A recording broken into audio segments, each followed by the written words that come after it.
और चलिए खबरों का रुख कर लेंगे देहरादून से। बड़ी खबर आपको बता दें, धामी कैबिनेट की बैठक जारी है। सचिवालय में सीएम धामी की अध्यक्षता में बैठक इस समय चल रही है। कैबिनेट मंत्री सतपाल महाराज इसमें शामिल हुए हैं। वहीं धन सिंह रावत से लेकर खजान दास इसमें शामिल होने के लिए पहुंचे हैं। मदन कौशिक भी इस बैठक में मौजूद हैं। कई महत्वपूर्ण प्रस्तावों पर इस बैठक में मुहर लग सकती है और ये प्रस्ताव सीधे तौर पर जनता से जुड़े हुए और कैबिनेट मंत्री सतपाल महाराज इसमें शामिल हुए। धन सिंह रावत, खजान दास इस बैठक में शामिल हुए हैं। सीएम पुष्कर सिंह धामी की अध्यक्षता में ये बैठक इस समय चल रही है, जहां पर तमाम मंत्री जो हैं कैबिनेट के वो इसमें मौजूद है। कई महत्वपूर्ण प्रस्तावों पर इसमें मुहर लग सकती है। हालांकि कौन कौन से वो प्रस्ताव होंगे देखना बेहद महत्वपूर्ण होगा। प्रेस ब्रीफिंग जो होगी उसमें ये सामने आएगा कौन कौन से प्रस्तावों पर इस दौरान जो है मुहर लगी। फिलहाल सीएम पुष्कर सिंह धामी की अध्यक्षता में बैठक लगातार जारी है। तमाम मंत्रीगण इसमें मौजूद है। सतपाल महाराज से लेकर मदन कौशिक और तमाम अन्य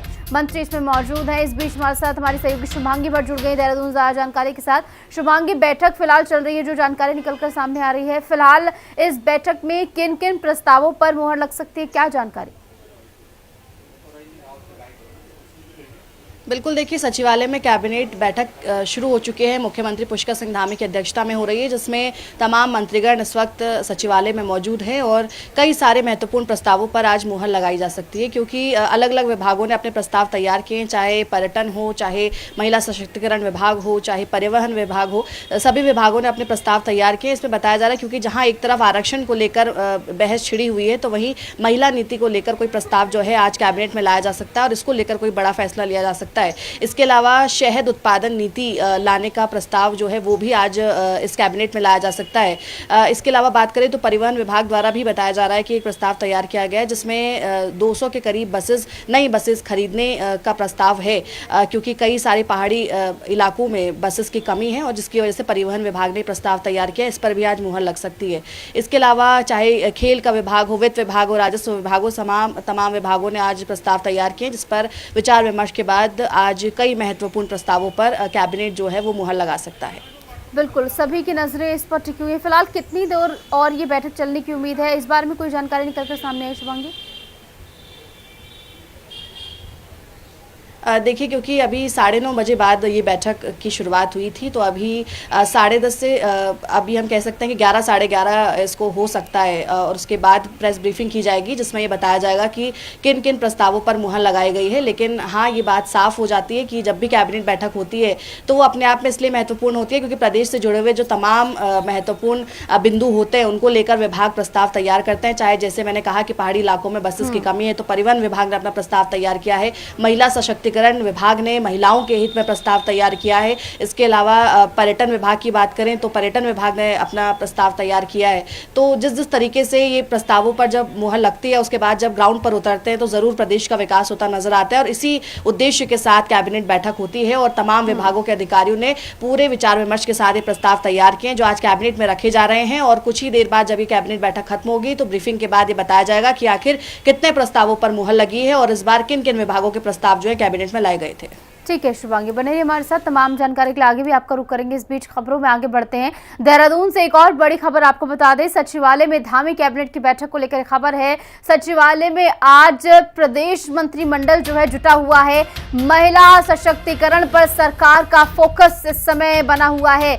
विभिन्न विभागों की नियमावली में सुधार होने की आशंका है। सीएम धामी का नैनीताल और हल्द्वानी का दौरा भी रहने वाला है। हल्द्वानी में वरिष्ठ नागरिक सम्मान का आयोजन होगा। कैबिनेट के बाद सीएम का कुमाऊं दौरा रहेगा और मुख्यमंत्री पुष्कर सिंह धामी आज एक्शन मोड में है। देहरादून सचिवालय में कैबिनेट की अहम बैठक शुरू हुई है, जिसमें महिला सशक्तिकरण और बाल विकास विभाग से जुड़े बड़े प्रस्तावों पर मुहर लग सकती है। इसके अलावा बात करें वित्त, पर्यटन और आपदा प्रबंधन जैसे विभागों की नई नियमावलियों को भी मंजूरी मिल सकती है। कैबिनेट मंत्री के इस बैठक के बाद जो है नैनीताल और हल्द्वानी का दौरा उनका रहने वाला है, जहां वो वरिष्ठ नागरिकों के सम्मान समारोह में शिरकत करेंगे।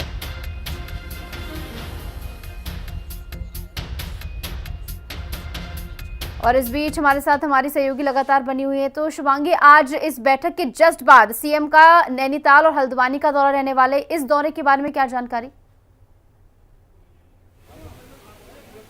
बिल्कुल, देखिए बैठक के बाद मुख्यमंत्री कुमाऊं के लिए रवाना होंगे, जहां पर नैनीताल का दौरा आज मुख्यमंत्री का है और कई सारे कार्यक्रम मुख्यमंत्री के हैं, कुछ आरक्षित हैं और एक कार्यक्रम है जिस पर मुख्यमंत्री शिरकत करेंगे। वरिष्ठ नागरिक सम्मान एवं खेल समारोह 2026 है, जिसमें मुख्यमंत्री शिरकत करने जा रहे हैं। इसमें तमाम वरिष्ठगण जो हैं वो इसमें मौजूद रहेंगे और इस पर मुख्यमंत्री जो है संबोधित करते हुए भी नजर आने वाले हैं। और जब भी मुख्यमंत्री किसी कार्यक्रम में जाते हैं, चाहे वो कुमाऊं हो, गढ़वाल हो या तराई के क्षेत्र हो, वहाँ पर मुख्यमंत्री ज़रूर बताते नजर आते हैं कि आखिर जिन वर्गों के लिए वो कार्यक्रम समारोह आयोजित किया गया, उनके लिए राज्य सरकार किस तरीके से काम कर रही है, कैसे उनको लाभान्वित कर रही है और जो लोग उससे वंचित रह गए हैं वहाँ तक पहुँचने का भी प्रयास हो रहा है। राज्य सरकार की उपलब्धियाँ गिनाते भी नजर आते हैं और उस कार्यक्रम में जो लोग मौजूद होते हैं उनका उत्साहवर्धन करते भी नजर आते हैं। तो आज मुख्यमंत्री जब नैनीताल दौरे पर रहेंगे तो उस कार्यक्रम में शिरकत करेंगे, लोगों को संबोधित करेंगे, उनका उत्साहवर्धन करेंगे और उसके बाद उधम सिंह नगर के लिए भी वो रवाना होंगे, जहाँ पर आरक्षित रखा गया है और आज वहीं रात्रि विश्राम मुख्यमंत्री कर सकते हैं।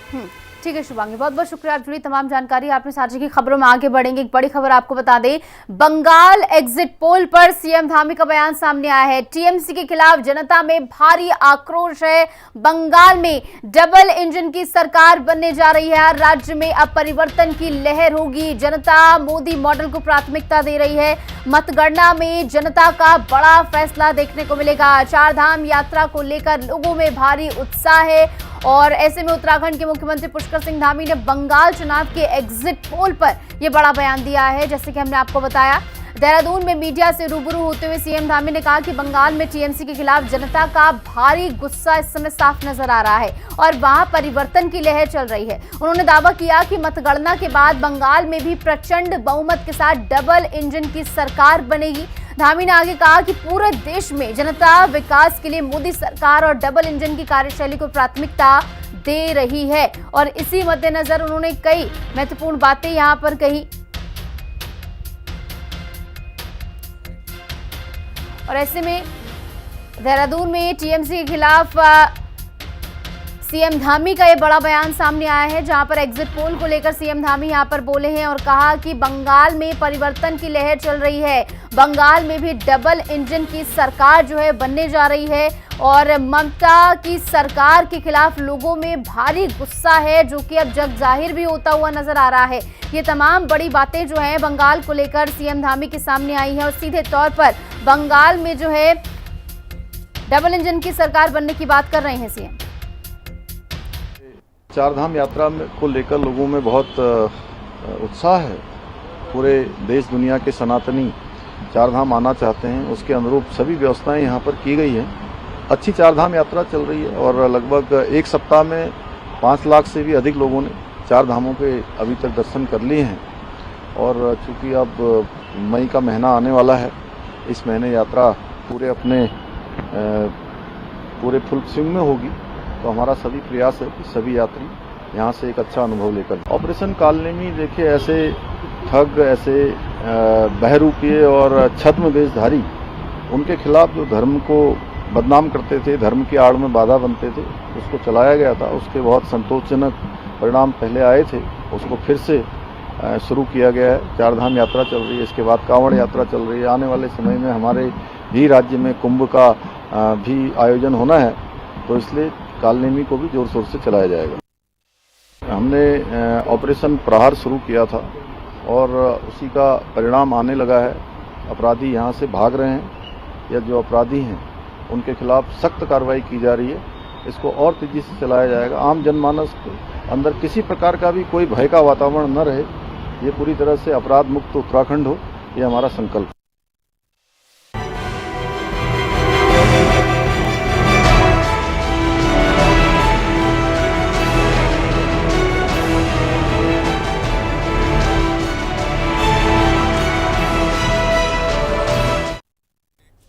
मुख्यमंत्री पुष्कर सिंह धामी ने उत्तराखंड वन विकास निगम की 25 वर्ष पूरे होने पर आयोजित रजत जयंती समारोह में भाग लिया।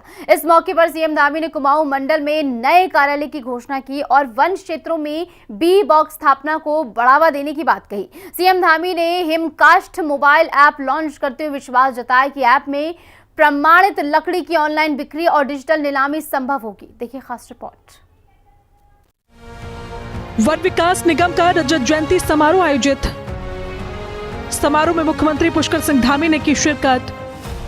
कुमाऊं मंडल में खुलेगा नया वन विकास निगम कार्यालय।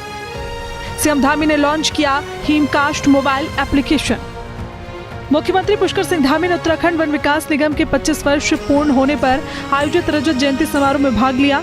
मुख्यमंत्री आवास के मुख्य सेवक सदन में आयोजित हुए कार्यक्रम में मुख्यमंत्री धामी ने वन विकास निगम की उपलब्धियों का जिक्र किया और उन्हें अर्थव्यवस्था के लिए ऐतिहासिक बताया। रजत जयंती समारोह में पर्यावरण संरक्षण, वन अर्थव्यवस्था और तकनीकी नवाचार के संगम का भव्य उदाहरण देखने को मिला। उत्तराखंड वन विकास निगम का रजत जयंती समारोह मुख्य सेवक सदन में आयोजित किया गया, जिसमें मुख्य अतिथि के तौर पर मुख्यमंत्री पुष्कर सिंह धामी ने शिरकत की। इस मौके पर मुख्यमंत्री ने निगम की उपलब्धियों का जिक्र किया। इसके साथ ही निगम द्वारा 167 करोड़ का जो लाभ अर्जित किया गया है उसकी भी उन्होंने सराहना की। कार्यक्रम में मुख्यमंत्री पुष्कर सिंह धामी ने उत्तराखंड वन विकास निगम की उपलब्धियों के बारे में बताया और समारोह आयोजित करने के लिए वन विकास निगम से जुड़े सभी लोगों को शुभकामनाएं दी। सीएम धामी ने कहा कि इस यात्रा के पीछे वर्षों की मेहनत छिपी हुई है। रजत जयंती कार्यक्रम उत्तराखंड के विकास, पर्यावरण संरक्षण और जनसेवा की 25 वर्षों की गौरवशाली यात्रा का उत्सव है, जिसको हम सब लोग यहाँ पर एक समारोह के रूप में मना रहे हैं।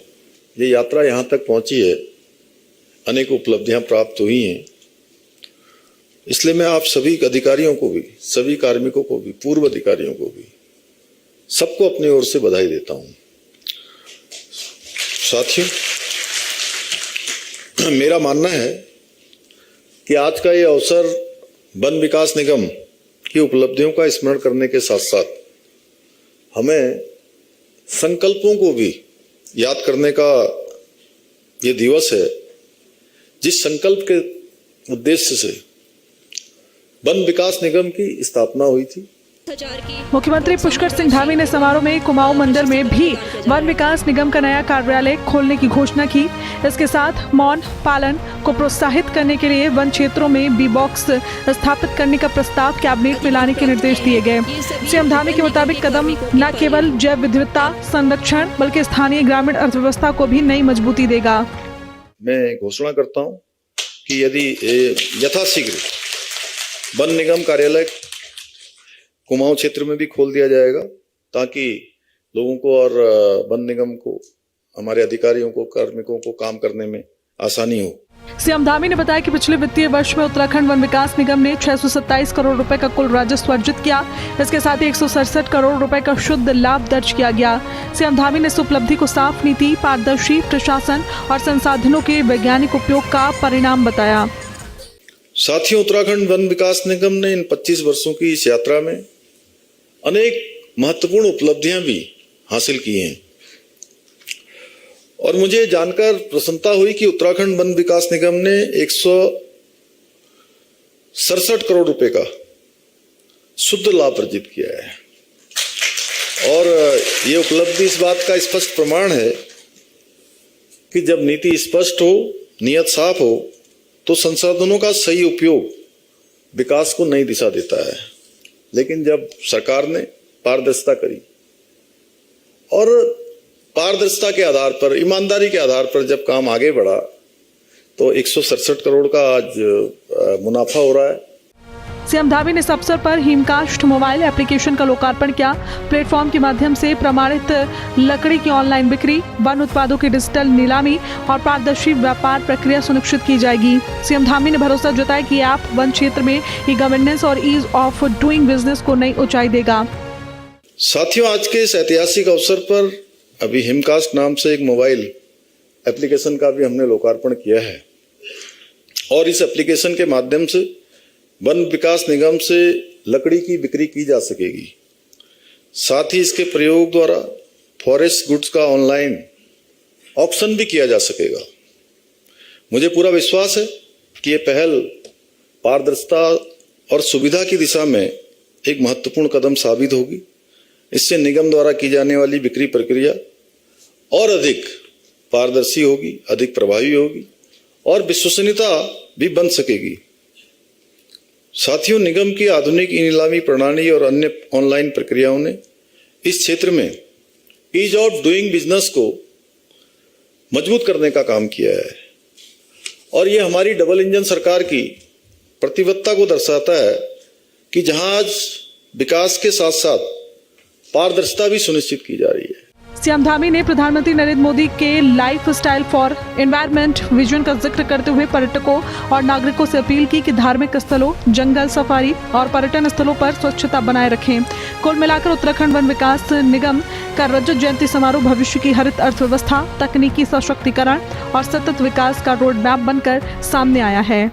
मुख्यमंत्री ने कहा कि इस ऐप के माध्यम से निगम की जो बिक्री प्रक्रिया है वो और ज़्यादा प्रभावी, विश्वसनीय और पारदर्शी बनेगी, जिससे जो व्यापारी हैं और जो आम नागरिक हैं उनको भी इसका लाभ मिलेगा। इसके साथ साथ आज इस समारोह के दौरान मुख्यमंत्री ने इकोलॉजी और इकोनॉमी में संतुलन बनाने, पर्यावरण संरक्षण और विकास को गति देने की भी बात कही। देहरादून से कैमरा पर्सन इलियास अहमद के साथ मैं शुभांगी भट्ट, हिंदी खबर।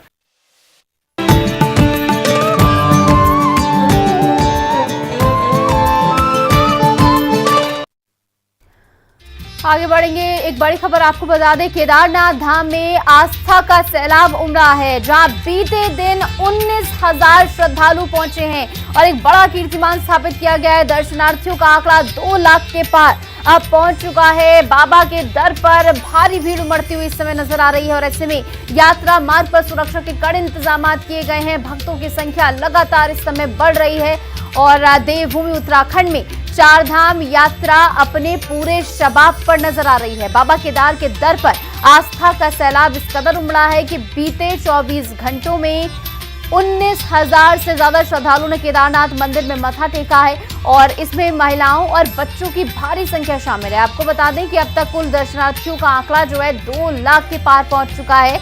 2,26,000 यह आंकड़ा पहुंच चुका है। प्रशासन की ओर से यात्रियों की सुविधा और सुरक्षा के कड़े इंतजाम किए गए हैं ताकि हिमालय की इस कठिन यात्रा को सुगम बनाया जा सके।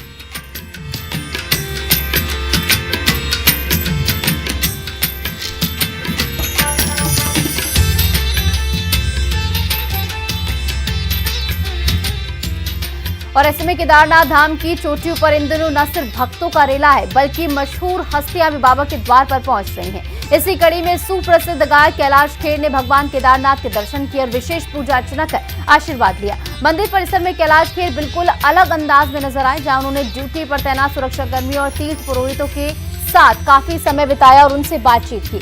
महादेव की भक्ति में डूबे गायक को अपने बीच पाकर श्रद्धालु भी काफी उत्साहित नजर आए।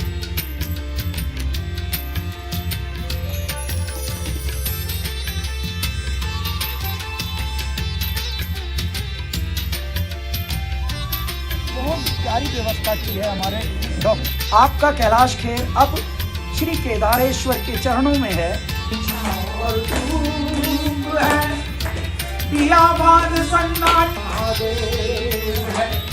जय जय केदारा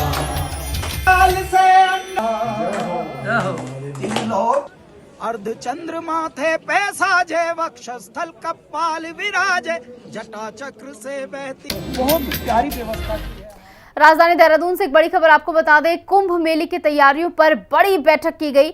मुख्य सचिव आनंद बर्धन की अध्यक्षता में बैठक हुई है, जहां पर 3 दिन में जीओ जारी करने के निर्देश दिए गए हैं। देरी पर मुख्य सचिव ने नाराजगी भी जाहिर की है। कुंभ क्षेत्र में पार्किंग और सुविधा जो है बढ़ाई जाएंगी। यातायात प्लान को फाइनल अधिकारियों की ओर से किया जाएगा। धार्मिक मेले में लोक संस्कृति की भी झलक देखने को मिलेगी। देहरादून में मुख्य सचिव आनंद बर्धन ने कुंभ मेला 2027 की तैयारियों को लेकर सचिवालय में मैराथन बैठक की।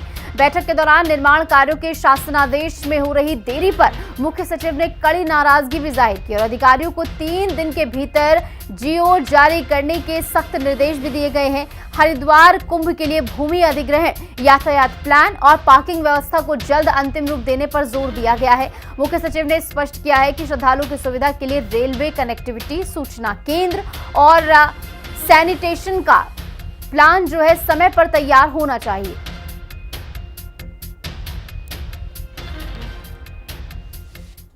और इसी के साथ हमारे इस खास बुलेटिन में इतना ही। आप देख रहे हैं हिंदी खबर। नमस्कार।